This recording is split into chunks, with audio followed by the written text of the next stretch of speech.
ఇచ్చిన హామీలను 100% నెరవేర్చిన నాయకుడు జగన్ ఒక్కరే అని కొనియాడారు మంత్రి వేణుగోపాలకృష్ణ. మహిళల సంక్షేమం కోసం సీఎం విశేషంగా కృషి చేశారన్నారు. గతంలో డ్వాక్రా రుణాలు మాఫీ చేస్తారని అక్కా చెల్లెమ్మలను టీడీపీ మోసం చేసిందంటున్న మంత్రి వేణుగోపాల్తో మా ప్రతినిధి హరీష్ ఫేస్ టు ఫేస్. ఏదైతే సీఎం వైఎస్ జగన్ రాష్ట్ర ప్రజలకు హామీ ఇచ్చారో వైఎస్ఆర్ ఆసరా పేరిట 4 విడతల్లో మహిళా లబ్ధిదారులు ఎవరైతే ఉన్నారో వాళ్ళు చేసిన మొత్తం రుణాన్ని దఫాలుగా తీరుస్తా అని చెప్పారు. తిరిగి వారి అకౌంట్లో వేస్తున్నారు. అనుకున్నట్టే 4వ విడత ఆసరా మొత్తం కూడా విడుదలైంది. వాళ్ళు చూస్తున్నాం రాజమండ్రి రోడ్లో మంత్రి వేణుగోపాలకృష్ణ ఆధ్వర్యంలో దాదాపు 30,000 మంది మహిళలు ఈ లబ్ధిని పొందడం జరిగింది.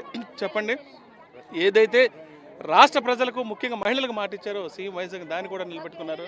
ఇచ్చిన మేనిఫెస్టోలో 100% నిలబెట్టుకున్న ఘనత కూడా ఆయనకే దక్కుద్ది. ఇవాళ ఎలా జరిగింది ఆసరా పండుగ?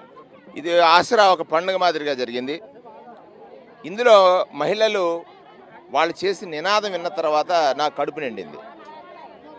2014లో చంద్రబాబు మాట విని మోసపోయి వడ్డీ అపరాధ వడ్డీ అయిపోతే అపరాధ వడ్డీతో సహా జగన్న వారి మాట విన్న తర్వాత 4 దఫాల్లో వాళ్ళ అప్పు తీరిన తర్వాత వాళ్ళు ఒకటే అంటున్నారు, చంద్రబాబు అబద్ధం, జగన్ నిజం.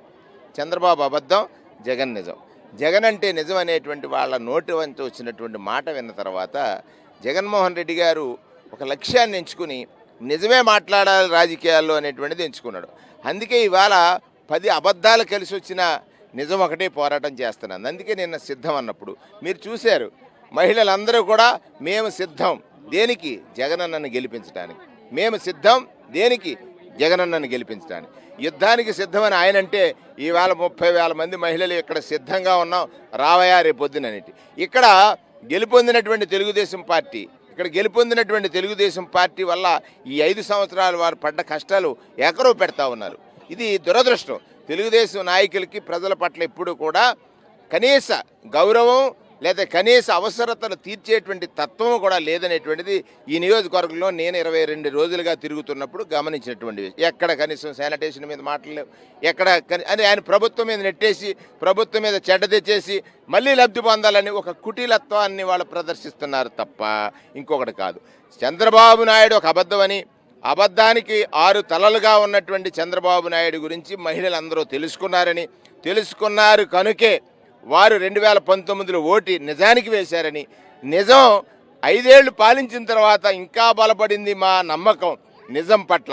అందుకే మేము సిద్ధం దేనికి, జగనన్నని నిజాన్ని గెలిపించడానికి మహిళలందరూ కూడా సిద్ధంగా ఉన్నాం అనేటువంటి ఒక విషయాన్ని చెప్పినప్పుడు నాకు చాలా ఆనందం వేసింది. ఏదైతే సబ్సిడీలు కానీ వాళ్ళకి అందాల్సినటువంటి స్కీమ్స్ కానీ అందాయో దాని యొక్క ప్రతిఫలం ఇవాళ మేము కళ్ళారా చూసాం. చాలా ఆనందంగా ఉంది. జై జగన్. వేల మంది ఈ కార్యక్రమానికి ఆసరా కార్యక్రమానికి హాజరయ్యారు. సీఎం వైఎస్ జగన్ ఏదైతే మహిళలకు హామీ ఇచ్చారో దాన్ని నెరవేర్చారని, ఇప్పుడు తాను సేవకుడిగా ఈ రాజమండ్రి రోడ్లకు వచ్చాను, ఖచ్చితంగా జగన్ సేవకుడిగా తనను కూడా ఖచ్చితంగా గెలిపించాలని మంత్రి వేణుగోపాలకృష్ణ చెప్తున్నారు. రాజమండ్రి రోడ్ నుంచి video Harish for Sakshi news.